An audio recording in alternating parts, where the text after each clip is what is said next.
주식으로 200억을 벌고 실전 투자 대회 1위를 4번이나 했으며 총 12회 수상을 한 트레이더가 있습니다. 그는 기술적 분석을 할 때 제일 확률 높은 것을 거래량이라고 강조했는데요. 따라서 단기 매매를 하는 사람들은 무조건 거래량을 봐야 된다고 강조하고 있습니다. 오늘은 그가 말했던 거래량에 대해서 함께 공부해보는 시간을 가져보도록 하겠습니다.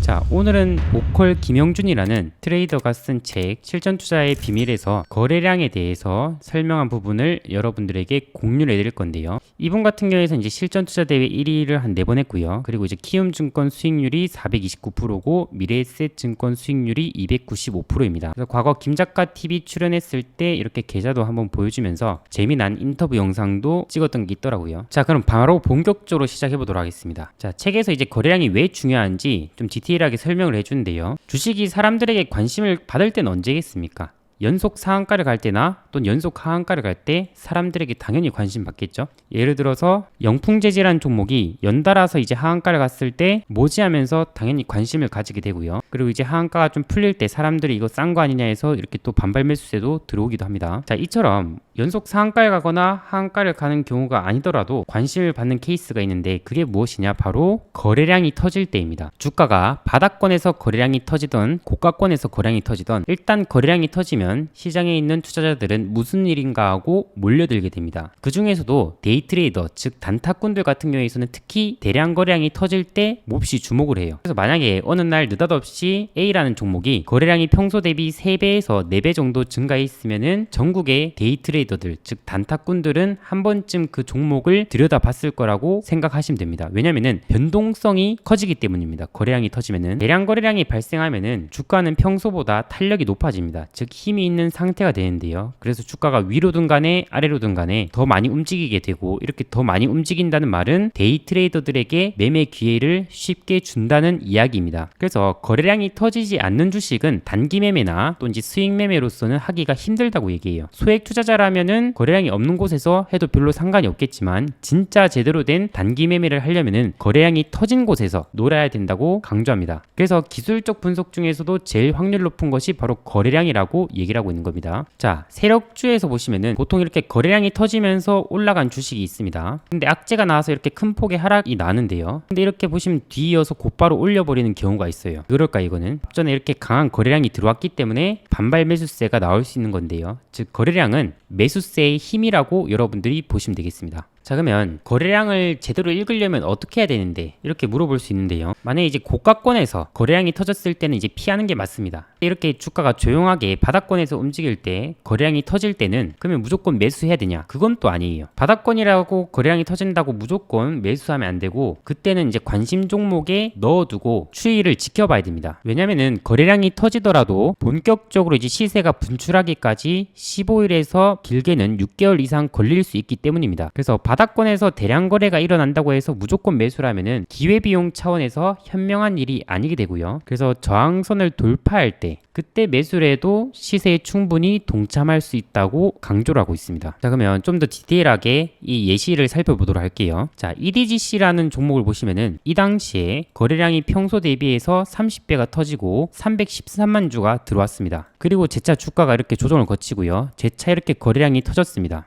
이땐 691만 주가 들어왔는데요. 보시다시피 거래량이 터졌음에도 불구하고 시세가 이렇게 계속 올라가는 현상이 나타나지 않죠. 세력들 같은 경우에는 절대 개인 투자자와 함께 가지 않으려고 해요. 그래서 대량 거래량이 터지면 세력들도 개미들이 몰릴 걸 알기 때문에 계속 이제 주가를 관리하면서 관심이 꺼지길 기다립니다. 그러다가 이제 개미들에게 관심도 꺼지고 매집도 다 잘 됐으면은 이러한 저항선도 돌파하면서 시세가 이렇게 분출하게 되는 건데요. DPC라는 종목도 보시면 이때 거래량이 2천만 주가 실렸습니다. 그리고 또 조정을 거치다가 재차 개분봉까지 뜨면서 거래량이 1,700만 주가 실렸는데요. 이렇게 대량 거래가 2번 들어왔음에도 불구하고 주가는 바로 급등이 나오지 않죠. 보시면 한 5에서 6개월 가량 횡보를 했습니다. 말씀드렸다시피 대량 거래량이 터지면은 개미들이 이제 불나방처럼 달려들 것을 알기 때문에 주가는 바로 급등으로 이어지진 않고 개미가 많이 붙었으면 이렇게 횡보를 거치게 됩니다. 그래서 패턴이 보시면은 바닥권에서 대량 거래량이 2번 정도 발생하고 조정을 과정을 거치다가 급등한 패턴이 있는데요. 근데 이 또한 사람들이 많이 알게 되면은 패턴은 또 바뀐다고 하고요. 그래서 시장의 패턴을 항상 연구해야 됩니다. 그래서 저자가 책에서 보면은 거래량의 핵심 포인트를 주가 위치별로 6개를 나눠서 설명하는데, 방금 설명드렸던 것이 1번 케이스입니다. 즉 주가가 바닥권에서 거래량이 터질 때 그걸 설명한 거거든요. 그래서 바닥권에서 거래량이 증가할 때는 관심 종목에 넣어두고 준비만 하는 거예요. 그래서 평소보다 10배 이상 거래량이 증가하는 경우가 많지만 준비합니다. 근데 이제 직접적인 매수 타이밍 언제? 이렇게 저항선을 돌파할 때 매수를 하는 건데요. 그때 이제 회사 상황이라든지 수급 상황, 수급 주체, 차트 모양, 그 다음에 가장 중요한 상승 모멘텀을 체크해야 된다고 합니다. 자, 이것을 분석하기 위해서는 어떻게 해야 될까요? 자, 먼저 회사 상황을 보려면은 기업 분석을 검색을 하시면 됩니다. 그럼 이게 어떤 기업이고, 그 다음에 어떤 사업 내용을 하고, 그 다음에 매출과 영업이익은 어떻고, 이런 것들이 다 나오죠. 자, 그 다음에 수급 주체 같은 경우에서는 여기 키움 기준으로 이곳에 0796이라고 검색하시면은 투자자별 매매 동향이 나옵니다. 그럼 외국인이 많이 샀는지, 개인이 많이 샀는지, 기관이 많이 샀는지 이런 게 나와요. 그 다음 뭐 차트 모양, 그 다음에 가장 중요한 상승 모멘텀 같은 경우에서는 예를 들어서 주가가 급등할 때 어떤 뉴스가 있었는지 검색을 해보면 되겠죠. 그래서 종합적으로 판단했을 때 이 저항선에서 돌파하고 더 추가적으로 날아갈 것으로 생각이 들면은 이제 매수를 해라, 이런 의미라고 보시면 되겠습니다. 자, 그럼 이렇게 저항선을 돌파하는 타이밍에서 매수를 하기에는 직장인 분들이 어려울 경우가 있죠. 그래서 또 다른 거래량의 포인트로 급등 중에 거래량이 감소할 때를 얘기하는데요. 급등하는 과정 속에서 거래량이 감소할 때 주가가 조정을 받는 경우가 있다고 합니다. 이때가 이제 눌림목 급소입니다. 예를 들어서 EDGC도 보시면은 이렇게 저항선을 돌파하는 캔들이 형성이 되고, 이때 대량 거래량이 실렸죠. 이렇게 거래량이 급감할 때, 요럴 때 매수 포인트를 잡을 수 있는 겁니다. 자, 그럼 우리는 직장인이나 초보자분들 같은 경우에서는 거래량 급감 타이밍을 주목하는 게 좋은데요. 저자가 책 뒤편에서 급등주 눌림목 매매 기법을 소개한 게 있습니다.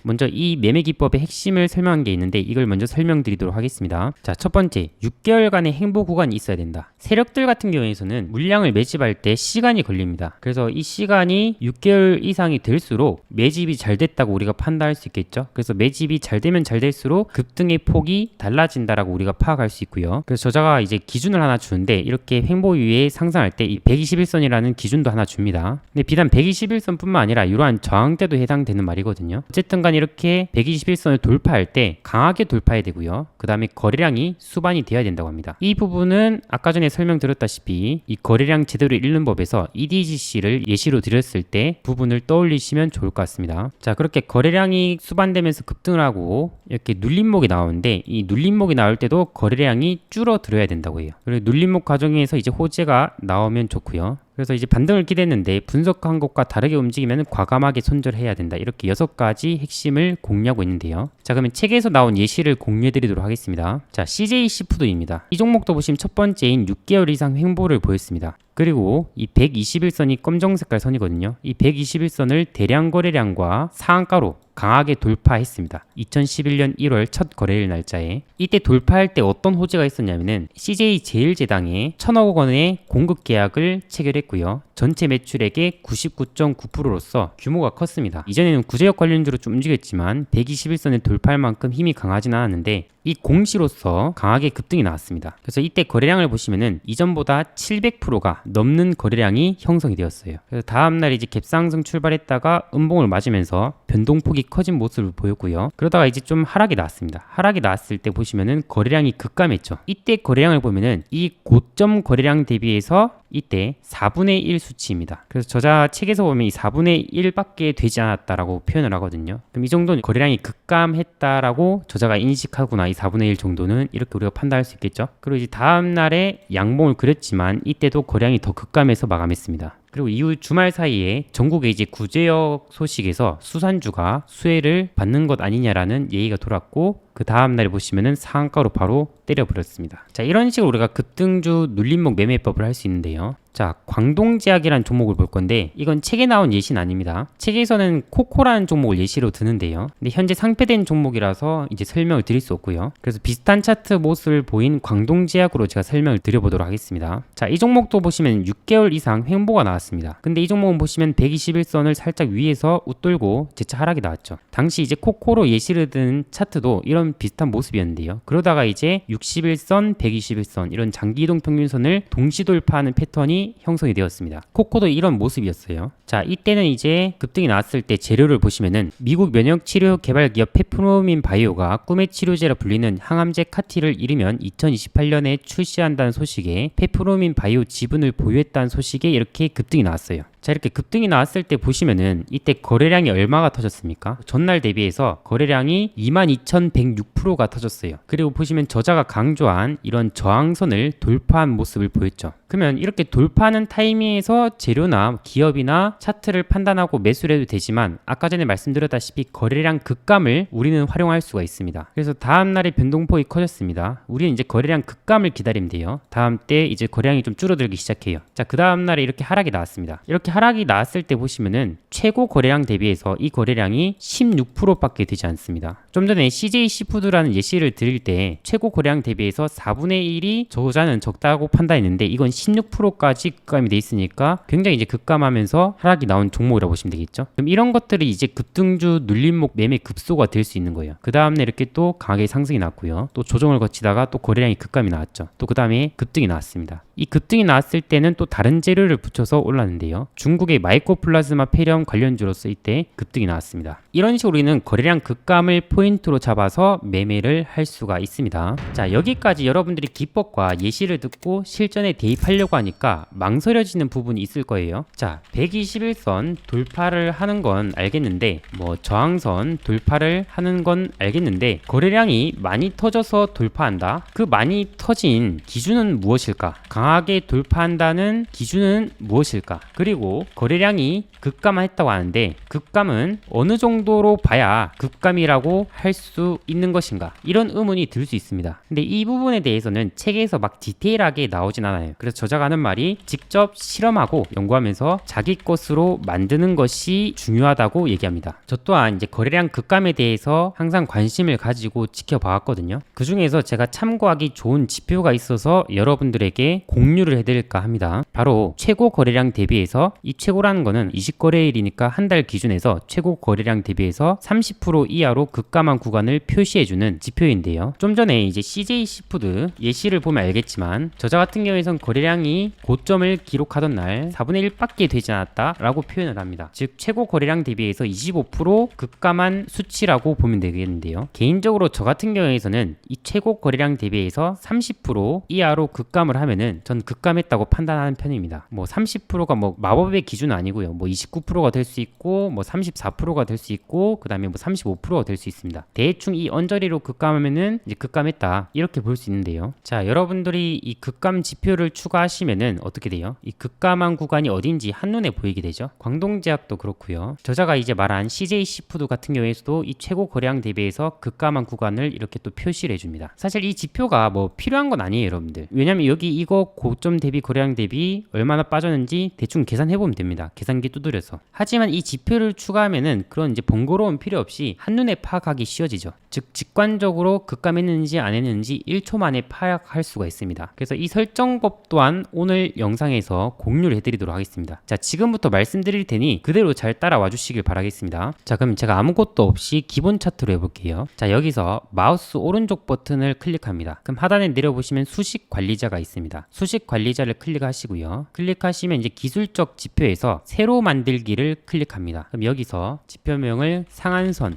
거래량 급감 무료 버전이라고 한번 해보도록 하겠습니다. 그래서 수식 1 같은 경우에는 최고 거래량을 표시하는 거고요. 그럼 최고 거래량을 제가 댓글에도 기입을 해드릴 건데 이걸 그대로 복사해서 넣어주시면 됩니다. 그 다음 수식 2에서는 최고 거래량 대비 30%를 표시하는 구간을 표시할 겁니다. 이것 또한 제가 댓글에 적어드릴 테니 그대로 따라 하시면 되고요. 이렇게 수식 1과 2를 하셨으면은 지표 조건 설정을 클릭합니다. 그럼 여기서 피리어드 이 기간을 20으로 설정하는 겁니다. 즉 이 수식을 해석하자면은 20거래일 이내에서 최고 최고 거래량이 발생한 것은 어디인가 그걸 표시해 준 거고요. 다음 수식 2 같은 경우에서는 이 최고 거래량 대비 30%를 표시한다 라는 의미라고 여러분들이 해석하시면 되겠습니다. 그래서 여기서 수식 검증을 하면은 수식에 이상이 없습니다 라고 뜹니다. 그럼 여기서 작업 저장까지 눌러주면은 끝이에요. 그럼 이렇게 종료를 하시고 여기 차트에서 이걸 클릭하시면은 사용자 지표에서 쭉 내려보시면은 상한선 거래량 급감 무료 버전이 있습니다. 그럼 이거를 클릭하면 이렇게 또 다시 나옵니다. 이걸 거래량 쪽으로 올려주면 됩니다. 그래서 마우스를 놓으면은 이렇게 표시 방법이 뜨는데요. 그럼 다음 지표와 Y축 공유에서 거래량을 클릭하면은 이렇게 거래량에서 최고 거래량과 거래량이 급감한 30% 이하인 구간을 이렇게 표시를 해주게 됩니다. 자, 그러면 이 예시를 한번 보도록 하겠습니다. 예를 들어서 대화제약이라는 종목이 이렇게 강하게 급등이 나오고 그 다음날에 보시면 거래량이 급감이 나왔습니다. 최고 거래량 대비 10%밖에 나오지 않았을 정도로 급감이 나왔죠. 그대로 이제 어떻게 됩니까? 급등이 나왔죠. 이런 식으로 우리가 최고 거래량 대비 얼마 밑으로 떨어졌구나 우리 이렇게 파악할 수가 있습니다. 자, 이걸 보시면 여러분들이 이제 거래량이 급감한 구간은 어딘지 알겠는데 직관적으로 잘 알 수 있겠는데 이렇게 강하게 급등한 캔들 이 기준은 뭘까? 이것도 이제 궁금하시죠? 이것 또한 이제 제가 연구한 부분을 또 하나 더 공유를 해드리도록 하겠습니다. 자, 이건 이제 저의 이제 개인적인 사견입니다. 저자 같은 경우에는 거래량을 매우 강조합니다. 근데 개인적으로는 거래량도 좋지만 거래대금도 저는 중요하다고 생각하는데요. 거래대금은 거래량의 오류를 보완해주는 부분이 있습니다. 예를 들어서 500원짜리 종목이 거래량이 1000만 주가 터졌을 때 이건 이제 거래대금이 50억입니다. 반면에 2000원짜리 종목이 거래량이 1000만 주가 터졌을 때 이건 거래대금이 200억입니다. 지금 같은 1000만 주라고 했을 때 누가 더 거래가 많이 되고 누가 더 시장에서 관심을 받았냐 라고 표시할 때 당연히 2000원짜리 종목이 거래대금이 더 많이 터졌으므로 시장에서 더 많이 관심을 받았구나 라고 우리가 생각할 수가 있습니다. 이처럼 같은 거래량이지만 거래대금 자체가 달라서 거래량만 보았을 때는 이 500원짜리 종목이 단순히 강하다고 판단할 수 있죠. 근데 실상은 2000원짜리 종목이 같은 거래량으로서 더 강했다고 볼 수 있는데요. 실제로 단기 매매를 할 때는 이 거래대금이 높을수록 기법의 확률이 높아집니다. 따라서 이 강한 거래대금을 표시하는 지표 또한 있습니다. 여기서 보시면은 상한선 시그널 무료 버전인데요. 이걸 이제 표시하게 되면은 이제 강한 캔들이라고 이렇게 딱 표시를 해준 겁니다. 그 이후에 거래량 급감이 나왔을 때 여러분들이 집중 관심을 가지면 되는 거예요. 그럼 좀 전에 말씀드렸던 광동제약이라는 종목도 보시면은 거래량이 굉장히 많이 터졌죠.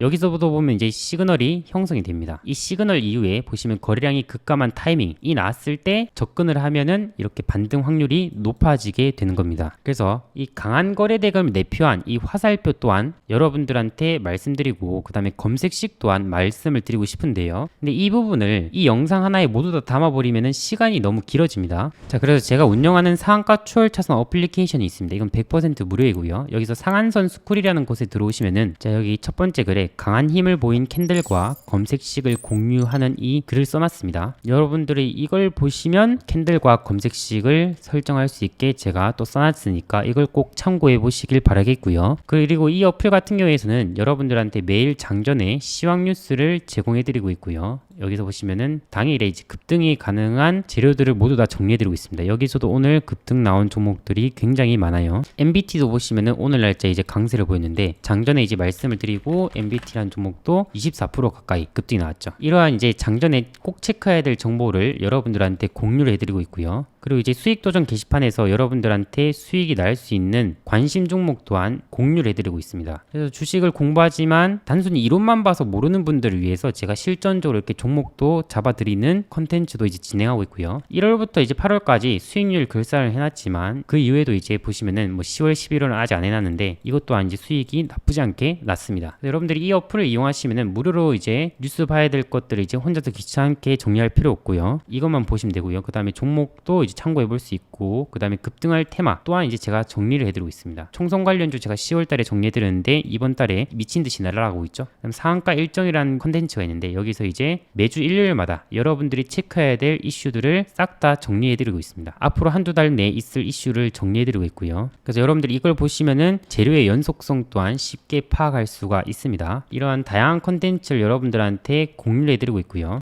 제가 이걸 하는 이유는 만약에 저는 저 혼자 전업 투자자를 했으면은 굉장히 게을렀을 겁니다. 하지만 이걸 매일 장전에 정리해드리고 저 또한 이제 부지런해지고 있고요. 그러한 저에게 이점도 있는 어플이라고 보시면 되겠습니다. 그래서 여러분들이 보시던 간에 보지 않던 간에 저는 항상 정리하면서 제 갈 길을 갑니다. 그래서 오늘 영상에서 소개해드린 것도 이 캔들과 검색식 같은 경우에서도 제가 이제 연구하고 여러분들한테 나눠드린 것이니 잘 참고해 보시길 바라겠습니다. 그래서 너무 또 많이 보면 좀 그러니까 나중에 되면 이 글도 숨길 수 있습니다. 자, 오늘 영상 여기까지 하도록 하겠고요. 어떻게 도움이 되셨을까요? 항상 여러분들한테 양질의 정보를 제공하려고 하고 있는데요. 댓글이 없으면 좀 심심합니다. 그래서 여러분들이 좀 도움이 되셨으면 댓글도 좀 남겨주시고요. 많이 또 공유도 해주시고요. 그렇게 해주시면 제가 또 더 양질의 영상을 찍어보도록 하겠습니다. 자, 감사합니다.